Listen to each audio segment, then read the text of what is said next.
All right, Andy, introduce yourself. So I'm Andy Smith. I work for the Lanes Group. Been with them for about 5 years now.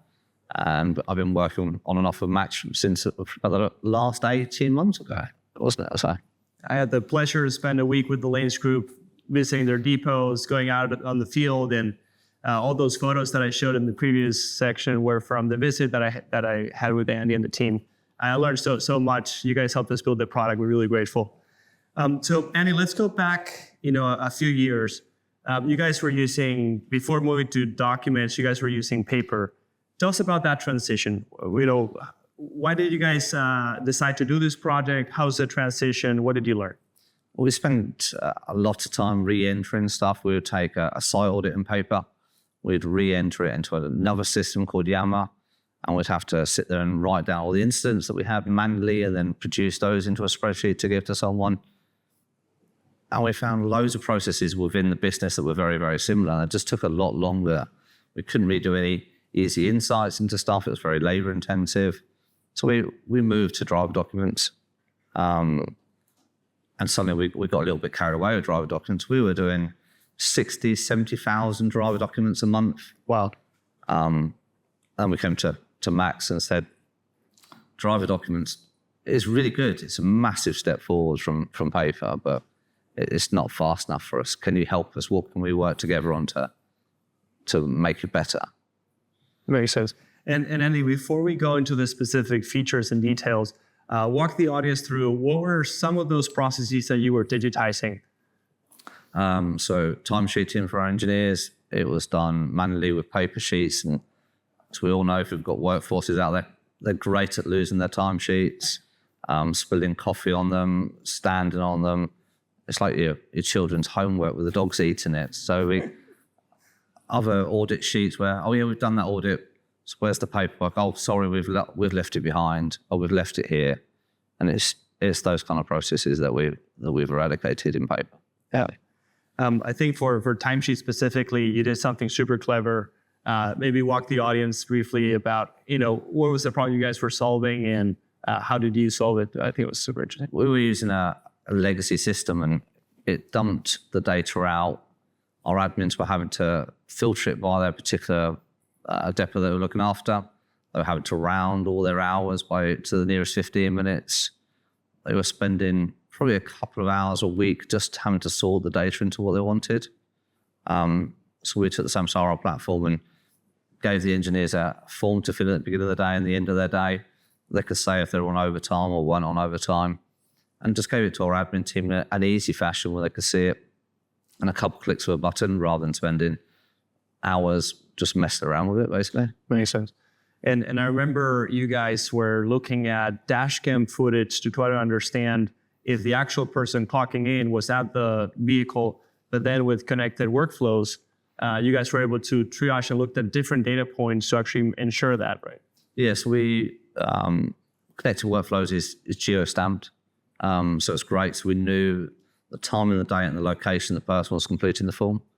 We were then getting them to select which vehicle they were working in the day and tying the two together. So was the person completing the form when they got home 3 hours later and they're claiming 3 hours of extra overtime?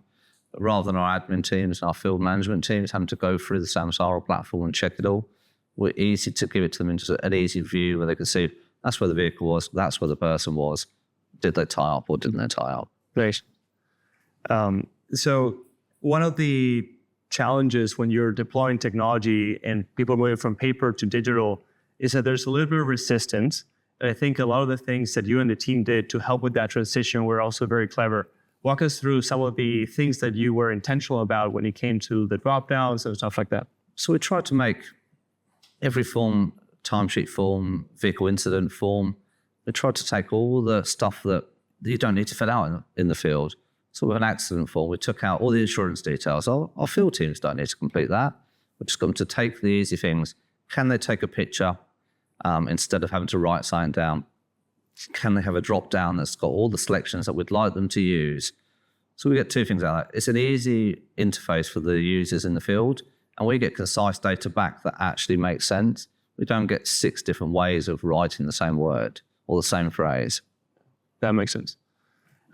And Andy, one thing that, as I mentioned before, I appreciate a lot has been the partnership.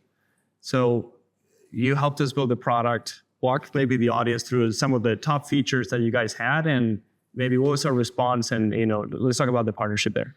So the partnership's been great. We've Max and I have spoken at various hours of the day, traveling, etc. And Samsara is great at taking on our feedback, even when it's quite critical at times. And we say, this doesn't work as we expect it to. Can you help us fix it?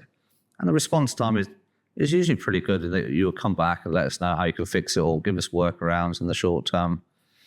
We've asked for additional logic steps. So we found that the standard logic within the forms wasn't giving us enough questions that we wanted to do.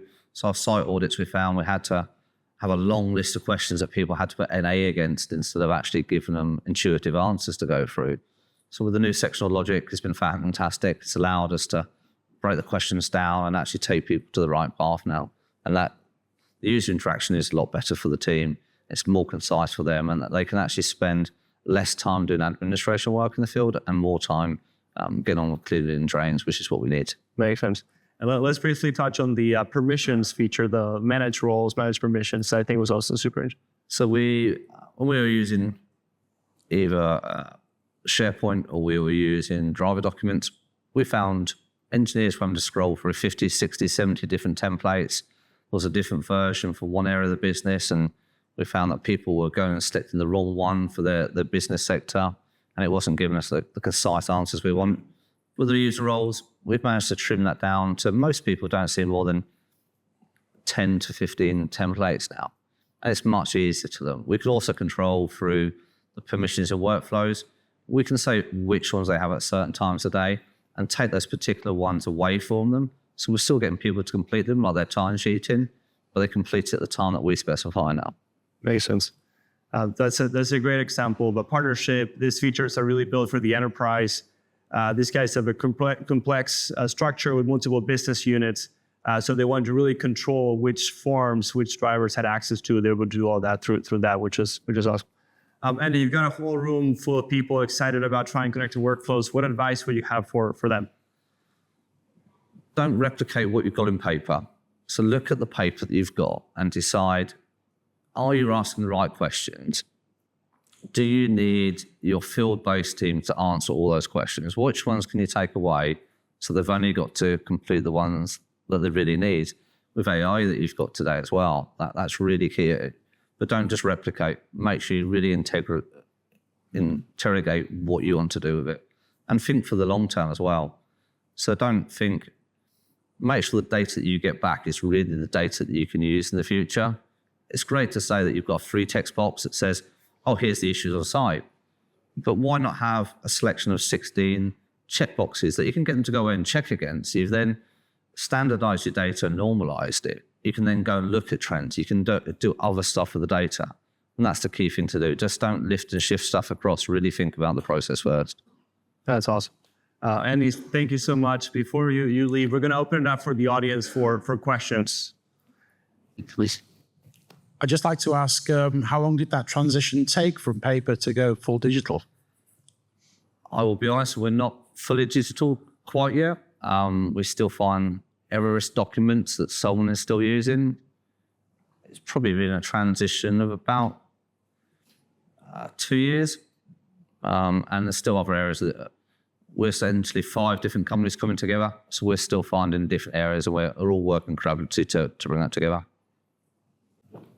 Andrew, I've got a couple of questions. One is, you've done the field side. Have you also done a similar automation in the management side?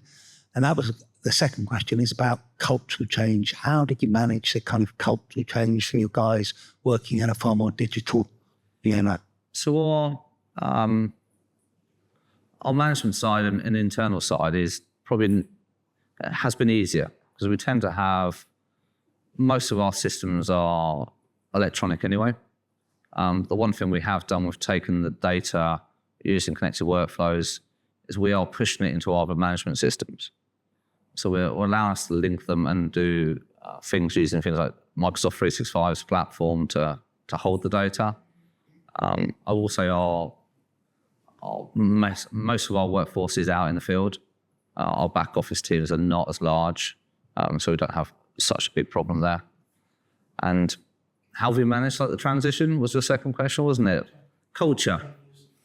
I will say actually Samsara has been quite a big part with that for us. It's opened the business's eyes to what you can do with data. And we have quite a lot of requests of adding additional workflows onto the app. And it actually triggers people going, oh, why can't we do that electronically? Can't we link that system with this system? And it starts the conversation.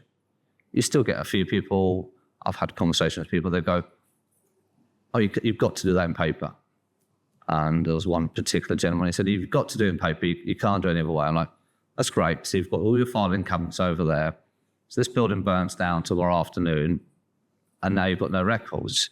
He goes, well, what do you do if your internet goes down? Well, I go down to the local coffee shop and I sit in the coffee shop and I use their internet. But it's just having frank conversations with people and relating to them how it makes it a lot easier. And people generally come on the journey once you just got to talk to people and have those chats. How did you decide which documents to automate first? So what was your pecking order? Say, I want to do this first and that's secondary. Any logic to it? There was some logic. One of the biggest ones that we attacked first was our RTI forms. And the constant thing was I have the worst handwriting in the room probably. And our engineers have got terrible handwriting. And our insurance company come back to us going, can you get someone to rewrite that? So our insurance form was one of the first ones. And it allowed us to get pictures at the same time. The amount of times you have a vehicle incident form and Joe goes on holiday after he's taken the pictures and he's now away for 2 weeks and you haven't got the pictures from the incident. So that was one of the first ones we did. We just looked at the forms that were costing us the most amount of time, basically. And then other nice to haves came in later on. My question was more about how the drivers, how the engineers embraced the forms. I mean, I would imagine that probably it would make their life easier, so they embraced it, but maybe that wasn't the case. You're always going to have that exception to the rule. You're always going to have that sort of 10% that don't want to embrace change. But most of them have taken it on board in a good way. We have gone, as Max mentioned, we actually spent a lot of time speaking to engineers and getting their feedback.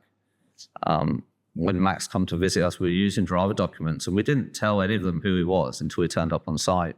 And you got positive feedback from what we've done so far and some feedback where it could be better. And I think you can see that in connected workflows today. But most of them do embrace it. Some of the educational levels of some of our field engineers isn't that high, and they do struggle with reading and writing. So having easy buttons for them to press and selections is really helpful to them. Just one for Max. How does Samsara operate this commercially? Do you do a subscription fee per employee that uses the system, or is it more of a company-wide fee? It's a per user per month license. Okay. All right. Thank you so much for your time. If you want to continue the conversation, I'll be around. Just ping me, and I'll be happy to talk to any of you. And thank you for coming. Enjoy the rest of your day. Thank you. And most importantly, a huge round of applause for Andy, who answered all the questions.